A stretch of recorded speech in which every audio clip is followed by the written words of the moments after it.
Hello everyone and welcome to another incredible game from round 2 of this year's FIDE World Cup. There are so many games being played and so many of them are really high quality, and it would not be a crime to show them, but I have to choose carefully, as some of them really are more special than others. And I really try to bring all the nicest ones. So here we have a game between Paraguay Grandmaster Axel Bachmann and Indian Grandmaster Nihal Sarin. Some of you have been wondering, there are now 6 Indian players in the world that are rated over 2700, and Nihal is very, very close to being number 7. I think Pragnananda is already over 2700, Arjun Irgaisi is over 2700, Harikrishna Pentala is, Gukesh is, Anand is, and I think there's one more. Let me just quickly check. I don't want to trick you guys. Yeah, and Vidit. Yeah, Vidit is also, of course, over 2700. And now Nihal has a chance to be number 7. And it's a really, really brutal game, because this is game 2 of their match, and Nihal won game 1 with the white pieces. So now Axel needs to bounce back in order to force tie breaks, and those are the best kind of games. So let's see what happened here. Axel has the white pieces, and he opens with c4. He goes for the English opening. We have pawn to e6. G3 and now pawn to d5, the Agincourt defense of the English opening, bishop to g2 and now knight to f6. We have knight to f3 and pawn to d4. Grabbing more space in the center, we have pawn to d3 and knight to c6. So not a very popular line, but you know, it has been played, and it has also been played in the World Chess Championship match in 2021 between Magnus Carlsen and Yanni Pomniachtchi. So here we have castles and bishop to c5, reaching that exact position from round 9 of Magnus versus Nepo game. We have bishop to g5, and now there are a couple of games where pawn to h6 was played, but here we have just castles by Nihal, and it is now already, as of move 7, that we have a completely new game. So now knight b to d2, bishop back to e7, and as you know, the knight is probably coming to b3. It's gonna put pressure on the bishop, but also you want to move the knight and trade off that strong dark square bishop white has on g5. So knight to e1, and now we have pawn to e5, stopping pawn to f4 and also freeing up the light square bishop. Knight to c2, now grabbing more control over the b4 square, and of course pawn to a5, stopping any future b4 ideas.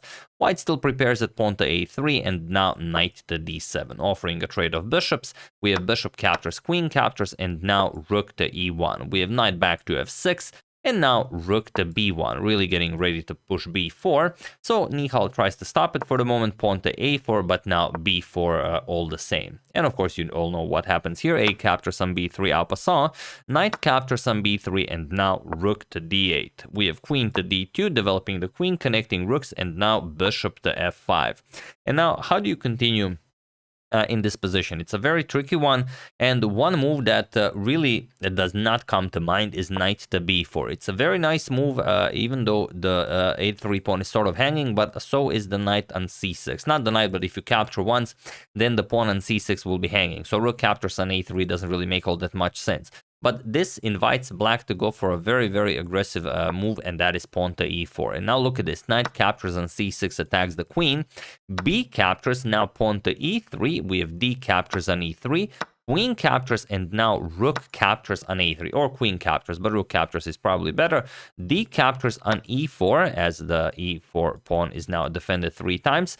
Bishop back to e6, and now pawn to e5, and knight to d7, and you have this position where probably a bit too much to go f4, because there are so many pieces on the board. It would be pretty dangerous for the white king, but still, it's you know, it doesn't look all that bad. So it's definitely an option, but black also doesn't seem to mind playing this. So he decides against this, not going for knight to b4. Instead, bishop captures on c6 by Axel, b captures, and now queen to b4, offering a queen trade. Queen to d6. Nihal says, all right, let's trade queens, but I prefer it we do it on my terms. So I'm going to undouble my pawns.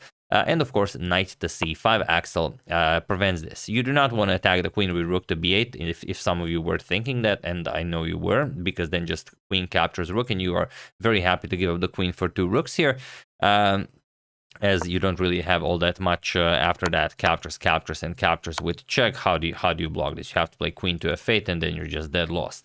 So after knight to c5, rook to e8 is played, and now pawn to f3, really stopping that pawn from coming to e4. Pawn to h5, now stopping pawn to g4, and pawn to a4.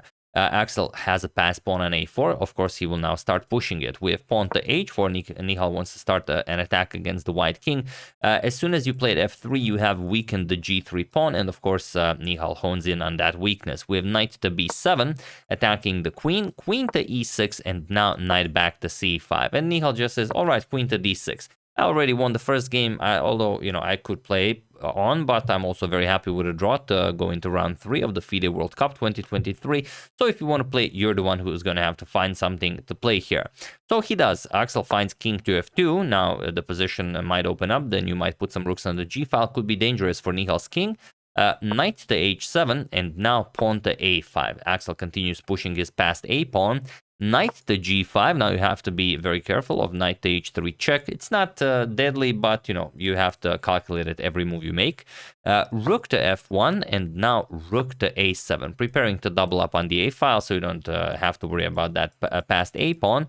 Rook to a1, and now rook e to a8, just doubling up on the a file, and now pawn to g4. And here one could consider a lot of moves, and I will show you what the engine plays, and then I will show you what Nihal played. And although okay, we kind of know that what engine plays is best, but I very much prefer what Nihal played.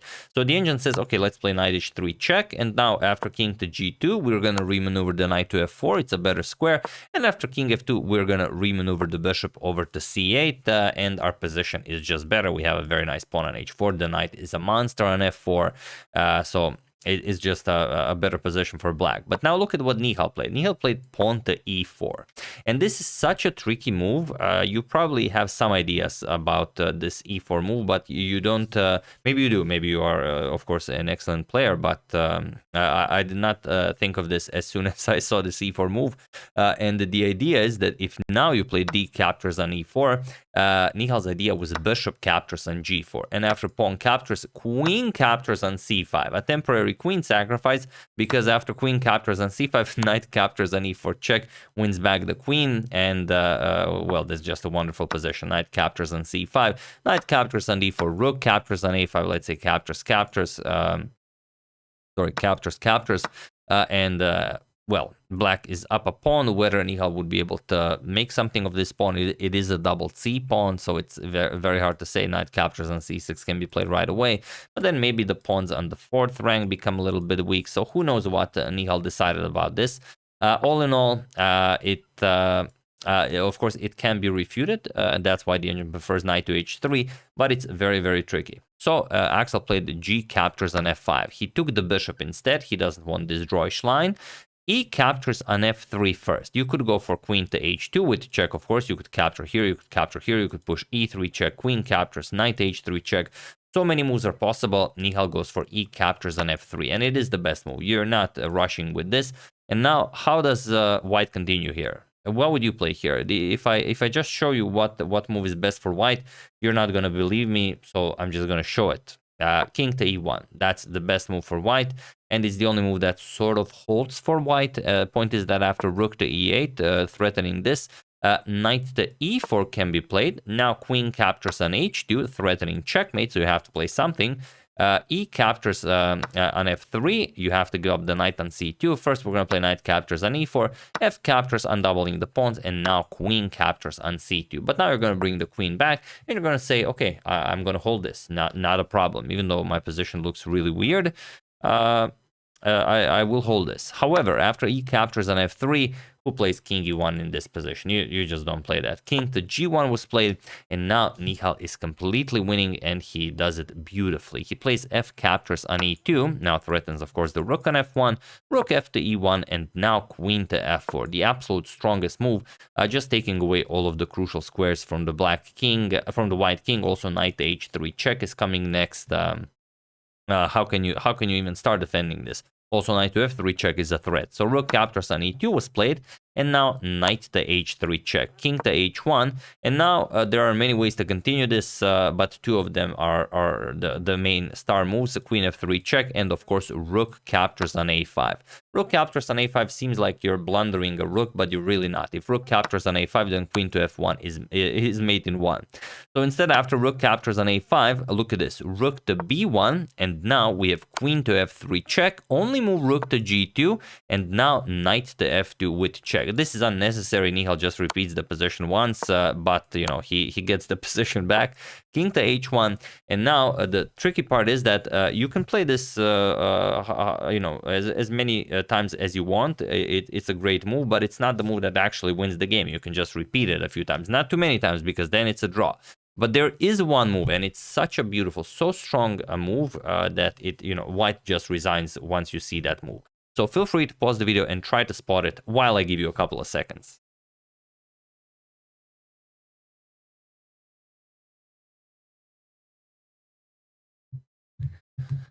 So for those of you who were able to do it, congratulations on spotting this incredible smothered mate. And for those of you who just want to enjoy the show, the move is rook to a1. And this is such a star move that I mean, of course, now that you see it, you actually believe it, because if rook captures on a1, we're not going to play that, but then, of course, just rook captures on a1, and now there's nothing to be done. Knight captures on a1, queen to f1 with check, rook to g1, and queen captures on g1 is checkmate. But, of course, we're not going to do that. What's the idea behind rook to a1 if we just ignore the rook? We're saying, okay, our b1 rook is defended. Why do we even care?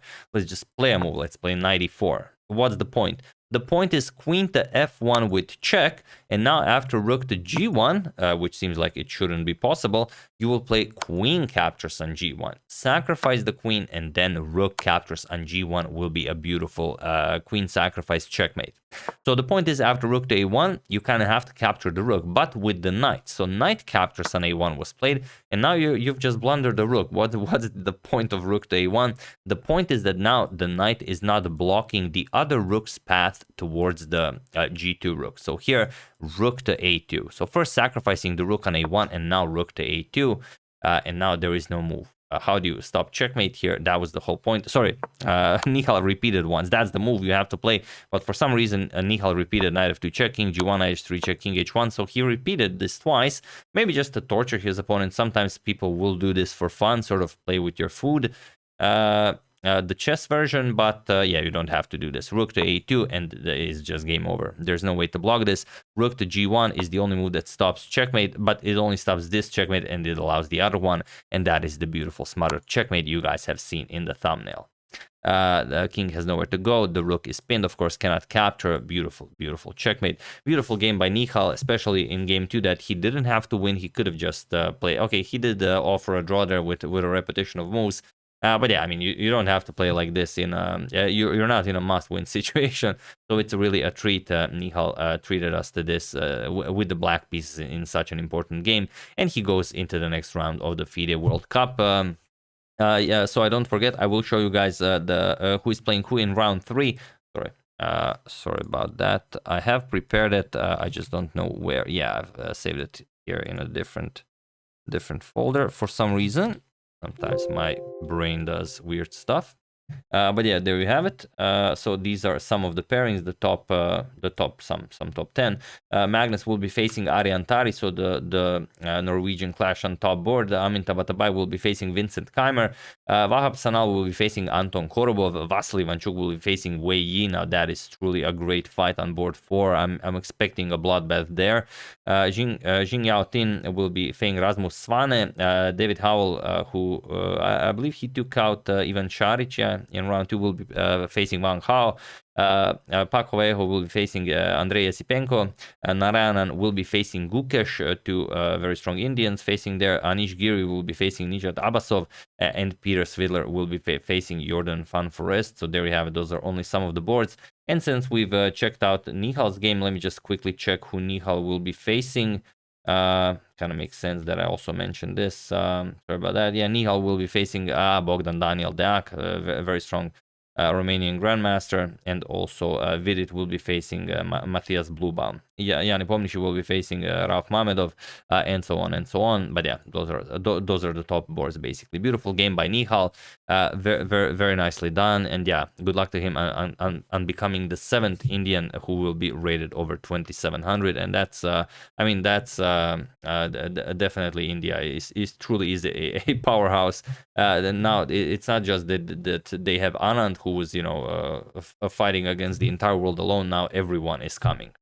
Basically everyone who Anand tutored all the way to 2700 plus.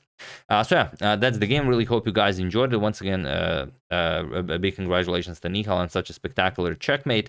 I would like to thank Schlurcher, Paul Harris, Samuel Kane, Erin is the best wife, and No Laura is the best wife for your contribution to my channel. Thank you a lot. I really appreciate it. As usual, you can check 2 of my previous videos here. Thank you all for watching, and I will see you soon, continuing the coverage of this magnificent event until it finishes. Thank you all. I will see you soon, and have an excellent rest of your day.